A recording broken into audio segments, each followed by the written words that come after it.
Welcome to Ron's Basement. Thank you for joining me today. I get one question over and over. People want to know when it comes to gold, when it comes to silver, why doesn't the Federal Reserve, the U.S. government, just print up a bunch of money and buy all the gold and all the silver in the world? I mean, we know the Fed knows how to print money, right? They've got that down to a T. But could they buy more or even all of the gold and silver in the world, add it to the Treasury, and we'd all be okay? We need to examine that question. We've got a few things that we need to bear in mind. Let's get started right now. First, we're going to do a fascinating little history lesson of gold, of silver in the United States of America, and then we're going to dive into this question. Could America just print money and buy all the gold and silver in the world? Now, when it comes to the history of gold and silver in the United States, basically, guys, it's what built our country, right? I think it's even in the United States Constitution that money is to be gold and silver. So our country became great, became powerful with a foundation of sound money based on gold and silver. After World War II, the United States, we had a ton, literally tons of gold in our reserves. There was an agreement called the Bretton Agreement shortly after World War II, where the dollar was pegged to gold, pegged to silver, and things went very, very well for a long period of time. There was stability in the financial system in the world.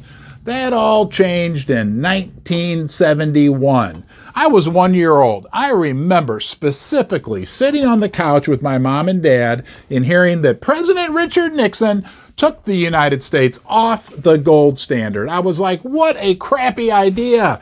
You know, nobody would listen to a 1 year old, but it was a crappy idea. And why did they do that? They did that because essentially they didn't like the discipline that was imposed by a monetary system based on real assets. Getting off the gold standard would allow the U.S. government to use debt as the basis for the monetary system, print money, and we know how that has played out over the last 50 years. Wouldn't it have been nice if the U.S.A. had stayed on the gold standard? Imagine 50 years later, right now, how different the world would look.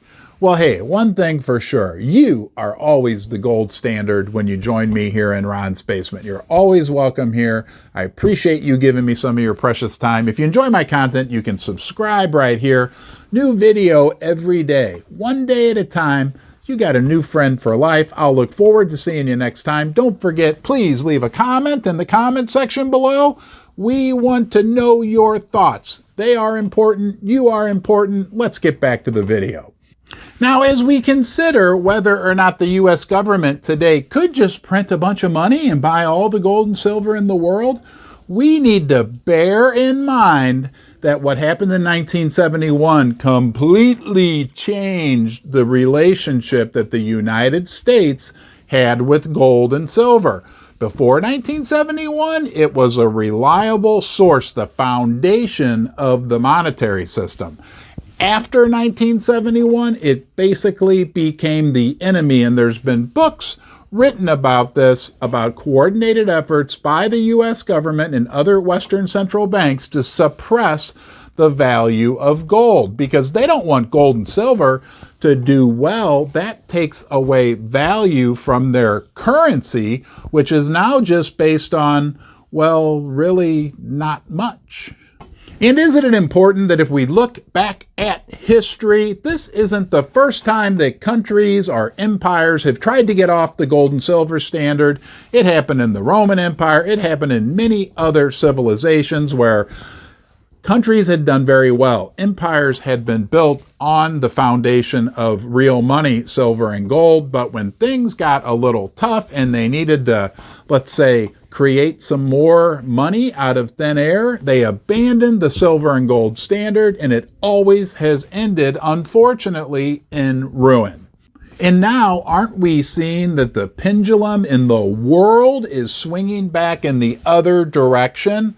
The Eastern countries, China, Russia, the BRICS countries, a lot of countries banding together saying we want to have global reserve currencies based on real assets, things like gold and silver. So here the United States sits with one of the biggest gold reserves in the world, 8,000 metric tons. Why not just print a bunch of money, buy a bunch more gold? That way we'd be okay, right? Well, wrong. Unfortunately, that would not work, because if the U.S. government started printing money to buy gold, that would signal to the world that the U.S. government is now recognizing the value of gold as what it really is. That would make the value of the U.S. dollar plummet and the price of gold and silver skyrocket like you can only imagine. Basically, the U.S. government would be selling U.S. dollars, pushing the value of the dollar down to buy gold, which would push the value of gold much, much higher. Essentially printing more funny money to buy something that's real, and that is not in their best interest. That does not fit their narrative that there's value in this paper dollar that we can just reproduce and make at our will, and you need to recognize it as valuable. Well, unfortunately, the rest of the world is starting to see things in a different light. We're moving into an era where the world is becoming multipolar instead of unipolar. It was the fact that the U.S. and the U.S. dollar ruled the world for the last several decades. Now we're moving to a multipolar environment where we have half of the world or more that are beginning to recognize the value of real assets. We hear that in speeches from world leaders in the East. It is happening. There's a split. There's the West with their printed fiat funny money, and there's the East who's moving more toward basing a world reserve currency on real assets. Look, it may not spell fun times for the United States, but the last thing that they want to try to do at this point is print even more money to buy silver and gold. We're better off just holding on to what we have, because it is significant in trying our best to navigate this future that we're facing, this multipolar world, the best that we can. And don't we feel safe in saying that it appears the interest in and the value of things like precious metals only continues to increase? It's going to be very, very interesting what unfolds in the coming months, quarters, and years. I'll be here with you through it all. You are always welcome in Ron's Basement. I'm going to look forward to seeing you again next time.